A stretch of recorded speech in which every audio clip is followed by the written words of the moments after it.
Hello everyone. So students, last time हम discuss कर रहे थे एजीम्यूथल क्वांटम नंबर।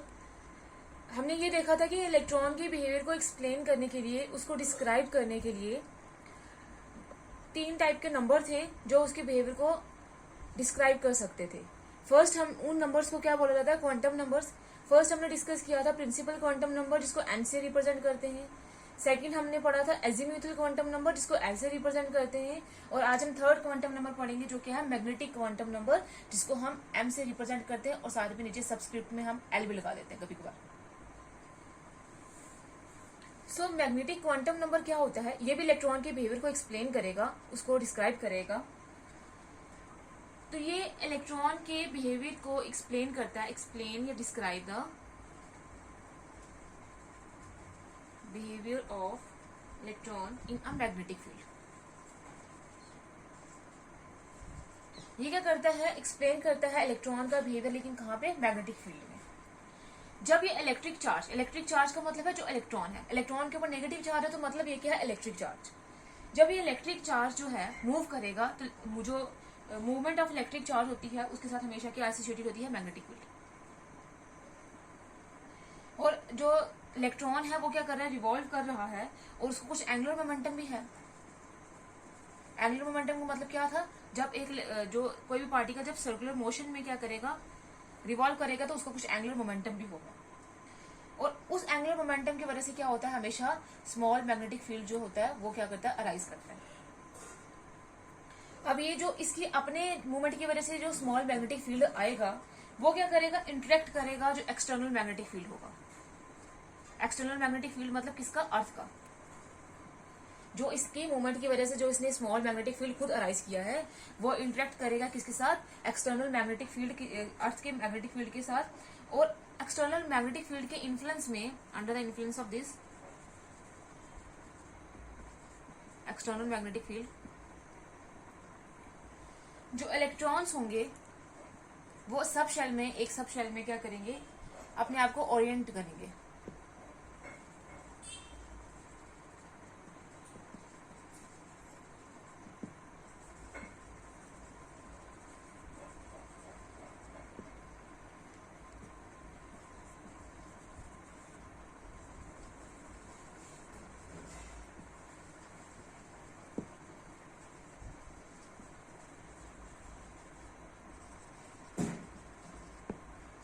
तो मैग्नेटिक एक्सटर्नल मैग्नेटिक फील्ड के इन्फ्लुएंस में जो इलेक्ट्रॉन होंगे वो एक सब शेल में अपने आप को ओरिएंट करेंगे, अपने आप को अरेंज करेंगे एक पर्टिकुलर डायरेक्शन में। जो ये कोऑर्डिनेट एक्सिस होती है, एक हो गया एक्स, ये हो गया वाई, और ये हो गया जेड।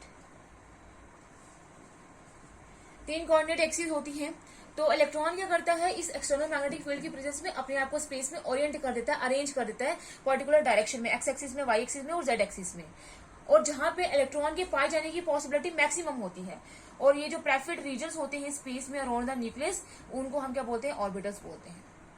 जहां पे इलेक्ट्रॉन की पाए जाने की पॉसिबिलिटी क्या होती है? मैक्सिमम होती है। सो मतलब ये है कि ये जो क्वांटम नंबर है ये क्या देगा? ये is the number of orbitals in a subshell. ये जो क्वांटम नंबर है ये हमें क्या बताएगा कि एक सबशेल के अंदर, पहले हमने ये पता किया प्रिंसिपल क्वांटम नंबर से कि कितनी शेल्स होती हैं, एक इलेक्ट्रॉन जो है वो कौन सी शेल में होगा। फिर एजीम्यूथल क्वांटम नंबर में हमने ये डिस्कस किया कि किस इलेक्ट्रॉन शेल में तो प्रेजेंट है, लेकिन शेल की कौन सी सब शेल में प्रेजेंट है।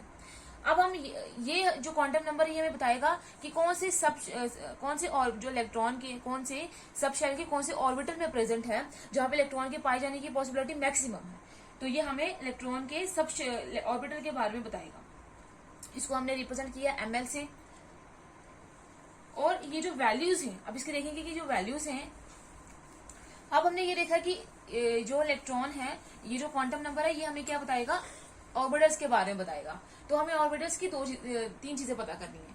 एक ये कि how many orbitals are there, एक सब शेल के अंदर कितनी ऑर्बिटल्स होती हैं, नंबर ऑफ ऑर्बिटल्स।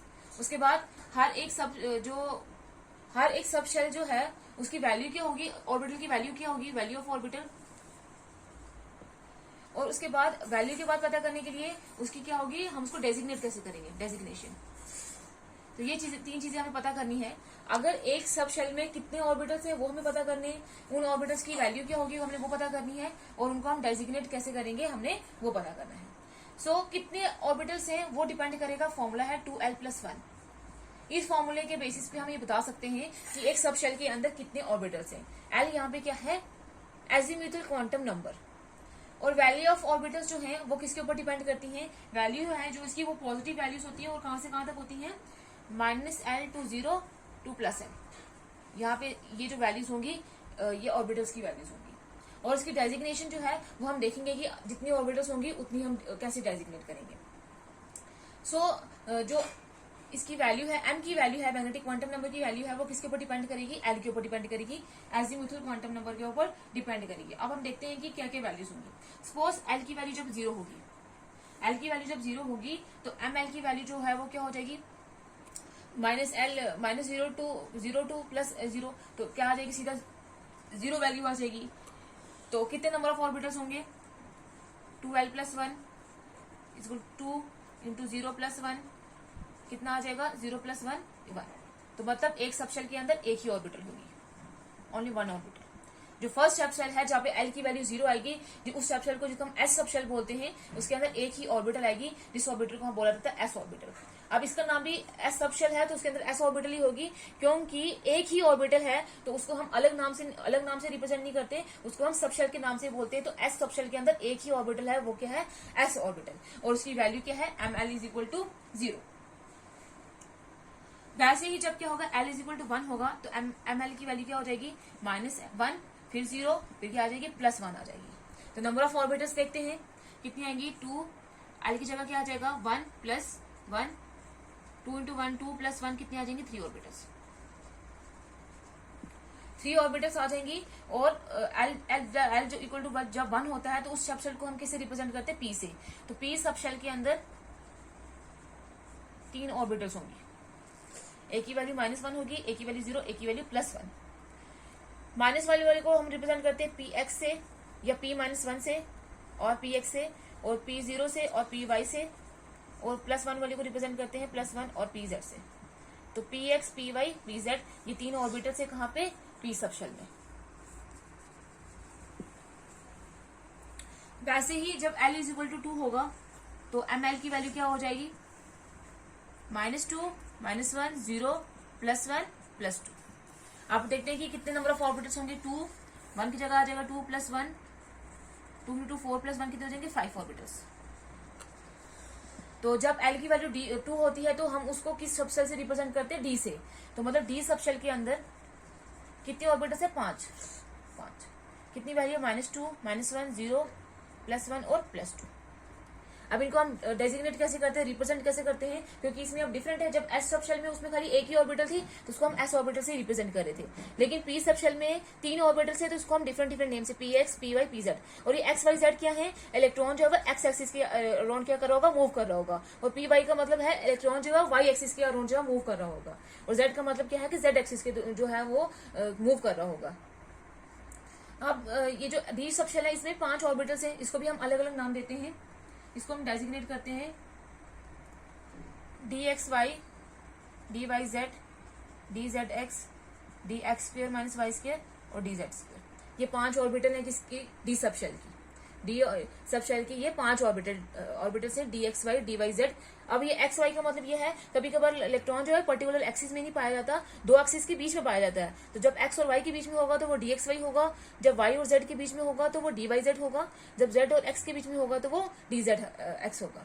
और ये xy² और -y² का मतलब ये है, इलेक्ट्रॉन जो है वो इन दो एक्सिस के जो है वो ऊपर है, एक्स और वाई एक्सिस के ऊपर मूव कर रहा है, तो इसलिए x² - y² और z² का मतलब है इलेक्ट्रॉन जो है z एक्सिस के ऊपर है। तो ये 5 ऑर्बिटल्स हैं किसकी, डी सबशेल की।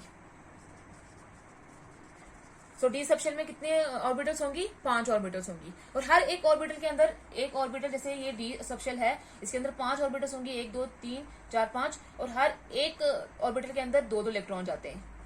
मैक्सिमम हर एक ऑर्बिटल के अंदर 2 इलेक्ट्रॉन जा सकते हैं, और वो दोनों इलेक्ट्रॉन जो अपोजिट स्पिन में होने चाहिए, जो हमें स्पिन कौन बताएगा, next quantum number, spin quantum number.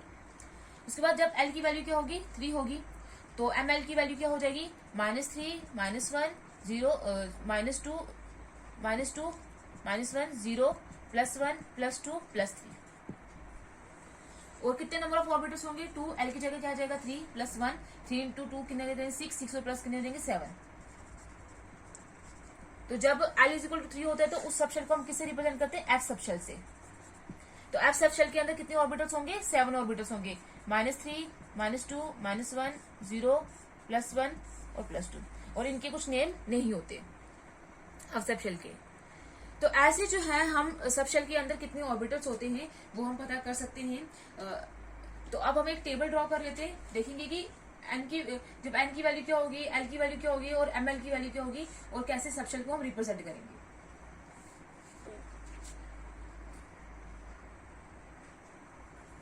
जैसे अगर सपोज करते हैं, जैसे हमने px और py pz लिया है, कोई 2s ऑर्बिटल ले लेते हैं, तो इसका 2p ऑर्बिटल ले लेते हैं, क्या आ जाएगा 2px। सेकेंड सबशेल हम ले लेते हैं तो क्या आ जाएगा 2px 2py 2pz। वैसे 3px 3py और 3pz। ऐसे dxy होगा 4 dxy 4 dyz 4 zx 4 dx² - y² और 4 dz²। वैसे ही आएगा 5f ऑर्बिटल में इसकी जो वैल्यू अलग अलग होगी। तो ऐसे जो हम नंबर ऑफ ऑर्बिटल्स निकाल सकते हैं। अब हम एक टेबल ड्रॉ करते हैं।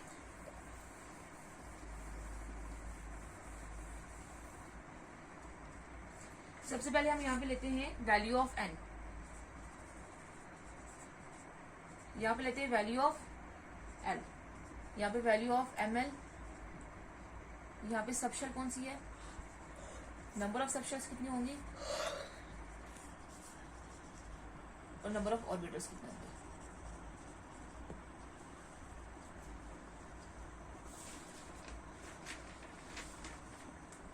अगर n की वैल्यू जो है वो क्या होगी 0 होगी। सपोज करते हैं n की वैल्यू क्या होगी 1। जब n की वैल्यू 1 होगी तो l की वैल्यू क्या होगी 0, ये हमने कल निकाला था। और अब l की वैल्यू 0 होगी, अभी हमने पहले निकाला है, तो वैल्यू ml क्या होगी वो भी 0 होगी। तो सबशेल कौन सी होगी जब l की वैल्यू 1 होगी?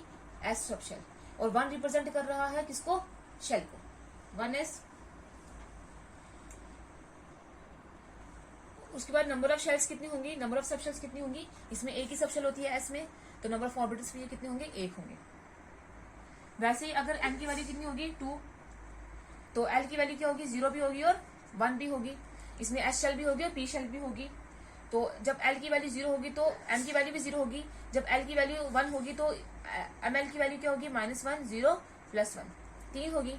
तो इसमें जो ऑर्बिटल होता है ये हमारे पास सेकंड शेल है, तो सेकंड शेल को रिप्रेजेंट करने के लिए आ जाएगा सेकंड। और 0 की वैल्यू जब होती है तो हम ऐसे रिप्रेजेंट करें 2s आ जाएगा। और जब 1 वैल्यू होती है तो ये आ जाएगा सेकंड शेल में p orbital, p subshell 2p। अब कितने शेल्स हुई? इसमें एक शेल हुई और इसमें कितनी हुई है 3। तो ओवरऑल पूरे टोटल ऑर्बिटल कितने हो जाएंगे 3 और 1 4 ऑर्बिटल। सेकंड शेल में कितने होते हैं 4 ऑर्बिटल।